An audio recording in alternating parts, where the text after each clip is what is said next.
এই যিকেইটা কথা কৈছে সেই কথাটো ইয়াত অবাস্তৱতা নাই। এতিয়া প্ৰথম কথা হ'ল, লগতে তেখেতসকলে এইটো কথাও ক'ব লাগিছিল যে ডিব্ৰুগড়ত বৰষুণ কিমান হ'ল। যোৱাকালি দিনটোৰ ভিতৰত এতিয়ালৈকে প্ৰায় 149 মিলিমিটাৰ বৰষুণ হৈছে। সমগ্ৰ অসমতে বৰষুণ, য়েল্ল' এলাৰ্ট দিছে। আৰু ইয়াত যিখিনি পানী আজি আহিছে, পৰহি দিনা আমাৰ পানী হৈছিলে, ওলাই গৈছিলে পানী। যোৱাকালি আমাৰ তেনেকুৱা নাছিলে, কিন্তু কণ্টিনিউৱাছ যেতিয়া ৰেইনিং হৈছে, কণ্টিনিউৱাছ ৰেইনিং হোৱাৰ কাৰণে এইটো ব্যৱস্থা কৰা হৈছে। আৰু আমি যিমানখিনি পৰা হৈছে, এতিয়া আপুনি চব ৰাতিপুৱা মই 5টা বজাৰ পৰা গৈ মাইজান নতুন গাঁও পাম্প চলাইছোঁ, যিটো ডাঙৰ মেজৰ পাম্প তাত চলাইছোঁ, মিউনিচিপেলিটি পাম্প চলাইছোঁ, তাৰপিছতে ফুলবাগানৰ পাম্প চলাইছোঁ। এনেকৈ কৰি যিমানখিনি পাম্প চলাব লাগে পাম্প চলোৱাৰ ব্যৱস্থা মই কৰিছোঁ। মই পানী খোজকাঢ়ি টিভিত ওলোৱা ব্যৱস্থা কৰা নাই এইবাৰ আৰু 20 বছৰে মই কি কৰি আছোঁ এইটো ৰাইজে মোক দেখি আছে।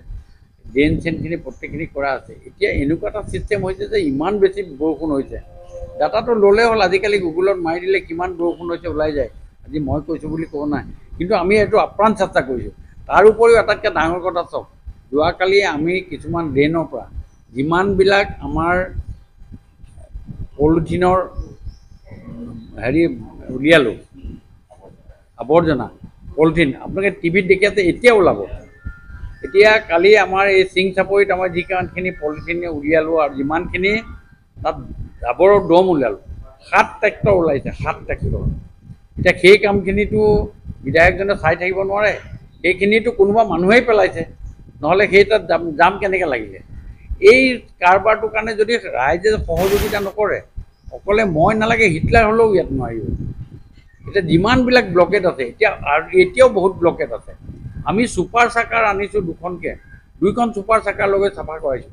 আৰু য'ত য'ত চাফাখিনি কৰা হৈ গৈছে, এই গোটেইখিনি আমাৰ প্ৰায় সেই এৰিয়াত আমাৰ পানী হোৱা নাই।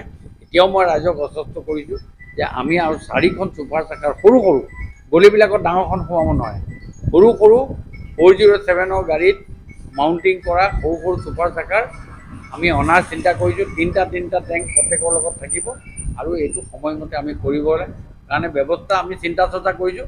মই খুব ট্ৰাই কৰি আছোঁ, চব মই ট্ৰাই নকৰা নহয়, কিন্তু নেচাৰে আমাক সহযোগিতা কৰা নাই। নেচাৰে যিটো ব্যৱস্থা কৰিছে, এতিয়াও আপুনি চব 65,000 লিটাৰ পানী তাত ডাইভাৰ্ট কৰাইছে। সেইখিনি পানী আহিলেতো ডিব্ৰুগড় সকলো অঞ্চল প্লাৱিত হৈ গ'লহেঁতেন। ডিব্ৰুগড় যিটো ড্ৰেইনেজ চিষ্টেম বহুতে কয় আচলতে ড্ৰেইনেজ চিষ্টেম বহন ক্ষমতাটো নাই। আৰু এই যি আপুনি কৈছে ডিব্ৰুগড়ত সচেতনতাৰ অভাৱ, ৰাইজে যি আৱৰ্জনা পেলায়, আৰু যিটো হিটলাৰ আহিলেও আপুনি কৈছে যে হিটলাৰ আহিলেও সেইটো নাইকিয়া কৰিব নোৱাৰে, কিন্তু বহন ক্ষমতা নলাসমূহৰ বহন ক্ষমতা, আপোনালোকে এতিয়া বহন ক্ষমতাটো চাওক। আমাৰ যিটো প্ৰথম যিটো ড্ৰেইন আছিলে, ড্ৰেইনটো লালুকা গাঁৱৰ পৰা যিটো 5.5, তাৰ পাছৰডোখৰ ড্ৰেইনটো মই বনালোঁ। কিমান ডাঙৰ ড্ৰেইন বনালোঁ আপোনালোকে দেখিছে। এতিয়াও আপোনালোকে যাব পাৰে, মোৰ লগত ওলাওক, মই আপোনালোকক তাৰ বহন ক্ষমতা আপোনালোকক দেখুৱাই দিম। টাউনৰ মাজত 5.5টো যেতিয়া আমি কৰিব ল'লোঁ, ছাইডেৰে 10 ফুট মাটি আছিলে, চবেই মাটি অকুপাই কৰি এতিয়া ড্ৰেইনটোৰ ওপৰেদি গোটেইটো 4 মহলা 5 মহলা ঘৰ কৰিলে। আৰু আটাইতকৈ ডাঙৰ কথা হ'ল গোটেই থাৰ্মকল। এতিয়াও আপুনি যাওক, মাছ বজাৰৰ পিছফালৰ পৰা যিমান থাৰ্মকল ওলায়, চব থাৰ্মকল এতিয়া ড্ৰেইনৰ ওপৰত মানুহে পেলাই দিয়ে। থাৰ্মকল কালি ওলাইছে 141টামান থাৰ্মকলৰ টুকুৰা ওলাইছে। এই কথাবিলাকৰ লগত যদি মানুহৰ এটিটিউডটোৱে হয় যে বিধায়কজনক বদনাম কৰিবৰ কাৰণে আমি এইবোৰ পেলাই দিম, তেতিয়াহ'লে মোৰতো ক'বলগীয়া তাত একোৱেই নাই। মই একদম স্পষ্টকৈ কৈছোঁ, মই বৰ স্পষ্টবাদী মানুহ। সেই কামটোতো সহযোগিতা কৰিব লাগিব। থাৰ্মেলৰ টুকুৰা এটা, থাৰ্মকলৰ টুকুৰা এটা যেতিয়া পেলাই দিয়ে, টুকুৰা এটা সি গৈ পানী জমা কৰা হৈছে। কালি মানুহ নামি পেলাই এইবিলাক চাফা কৰিছে। এইবিলাক যেতিয়া হয়, আৰু আপুনি ডাইৰেক্ট চাব, এতিয়াও 67টা লেট্ৰিন ডাইৰেক্ট আমাৰ ড্ৰেইনটোত মানুহে দি থৈছে। কিমান কাটিলোঁ, কিমান বন্ধ কৰিলোঁ, কিন্তু কোনেও নুশুনে। বহুত জেগাত আছে, আপুনি চাওক, স্পষ্টকৈ কৈছোঁ। মই কোনোবাই বেয়া পাব বুলি মই ভয় কৰি পেলাই কোৱা নাই। তেনেকুৱা অৱস্থাও আমাৰ হৈছে। সেইটো কোনে কৰিছে? এইটো জনতাই কৰিছে, মইতো কৰা নাই। সেইখিনিত যদি সহযোগিতা মোক কৰে, তেতিয়া মোৰ ফালৰ পৰা কিন্তু এই কামখিনি হ'ব।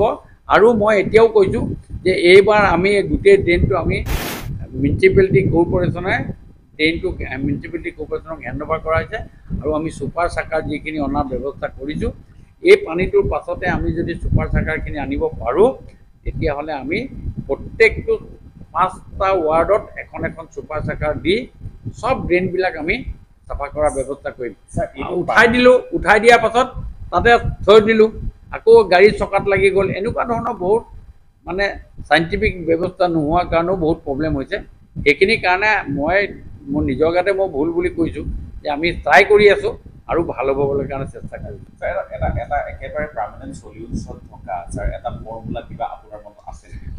প্ৰথম কথা হ'ল পাৰ্মানেণ্ট সলিউশ্যন মানে যিটো বস্তু আজি আপোনাৰ প্ৰত্যেক জেগাত আছে, গুৱাহাটীতো আছে, বহুত জেগাত এতিয়া আমাৰ পথাৰবিলাক যিবিলাক আছে, আপুনি পদুম নগৰৰ যিখন পথাৰ আছে সেই পথাৰখন এসময়ত খালী আছিলে।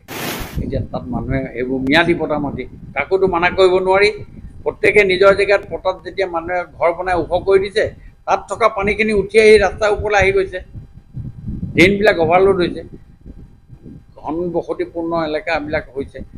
আৰু ৰাস্তা পদূলি ডেভেলপমেণ্টবিলাকৰ কাৰণেও বহুত জেগাত ৰাস্তাবিলাক ড্ৰেইনবিলাক ব্লকেড হৈছে, কাভাৰবিলাক হ'ল। আৰু এটা ঘৰ বনাবৰ কাৰণে শিলগুটি পেলাই পেলাই ঘৰটো বনোৱা হৈ গ'ল শিলগুটি দি। এতিয়া চুকিডিঙৰ ওচৰত আমি কালি পৰহি খান্দি বহুত জেগা উলিয়াইছোঁ। আৰু আমাৰ কাম আছে, আমাৰ গাতো আছে, আমিও কৰিব লাগিব।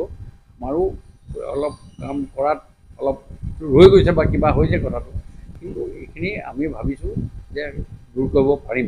কাৰণ এটা কথা আপোনাক মই আকৌ কৈছোঁ, আশ্বস্ত কৰিছোঁ আপোনাক জৰিয়তে আছোঁ, পানী আহিছে, বৰষুণ যদি নিদিয়ে 4 ঘণ্টা যদি ৰৈ যায় পানীখিনি ওলাই গৈছে। এইটো আপোনালোকে দেখিবই, 4 ঘণ্টা যদি বৰষুণটো ৰৈ গ'ল তেতিয়া পানীখিনি ওলাই যায়। আৰু আপুনি যদি ওলাই, এতিয়া মই আপোনাক দেখুৱাম, লালুকা গাঁৱৰ পৰা পিছফালে চাওক, জলপ্ৰপাত সদৃশ্য পানী